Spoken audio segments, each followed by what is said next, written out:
জয় Hind defence লাভার। ভারতীয় সেনা attack করার জন্য যেসব মিসাইল ব্যবহার করে তার অধিকাংশই ভারত নিজেই বানাতে পারে।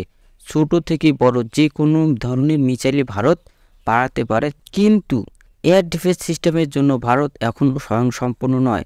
এয়ার ডিফেন্স সিস্টেমের জন্য ভারত যেসব মিসাইল ব্যবহার করে তা হয় ইসরায়েল থেকে ক্রয় করা, হয় রাশিয়া থেকে ক্রয় করা।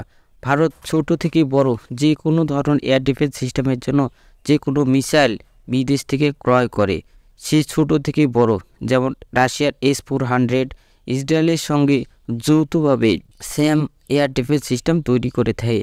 কিন্তু ভারত এর পাশাপাশি নিজেও কিছু এয়ার ডিফেন্স সিস্টেম তৈরি করে থাকে। ভারত মেক ইন ইন্ডিয়া প্রোগ্রামের মাধ্যমে তৈরি করছে আকাশ এয়ার ডিফেন্স সিস্টেম। এই এয়ার ডিফেন্স সিস্টেম 25 থেকে 30 কিলোমিটারের দূরত্বের মধ্যে যে কোনো ধরনের ড্রোন, হেলিকপ্টার, ফাইটার জেট, মিসাইলকে ধ্বংস করতে সক্ষম।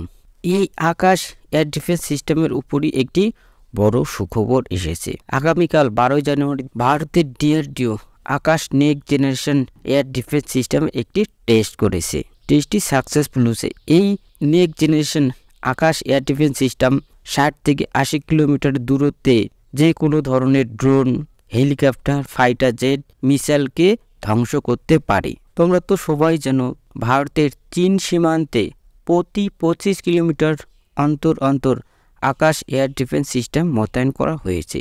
এই আকাশ নেক্সট জেনারেশন এয়ার ডিফেন্স সিস্টেমটি তৈরি হলো, এটিও ভারতের সীমান্তে মোতায়েন করা হবে অবশ্যই। এবং ভারতের বড় বড় শহরগুলিকে সুরক্ষা দেওয়ার জন্য এই এয়ার ডিফেন্স সিস্টেমগুলি ব্যবহার করা হবে। বর্তমানে ভারত শুধু অস্ত্র ক্রেতার দেশই নয়, ভারত অস্ত্র বিক্রি করতেও শুরু করেছে। ভারতের প্রথম বিদেশি আকাশ এয়ার ডিফেন্স সিস্টেমের কাস্টমার আর্মেনিয়া আকাশ এয়ার ডিফেন্স সিস্টেম কিনেছে। শুধু আর্মেনিয়াই নয়, UAEর মতো অনেক দেশই আছে যারা এই আকাশ এয়ার ডিফেন্স সিস্টেম কিনতে চায়।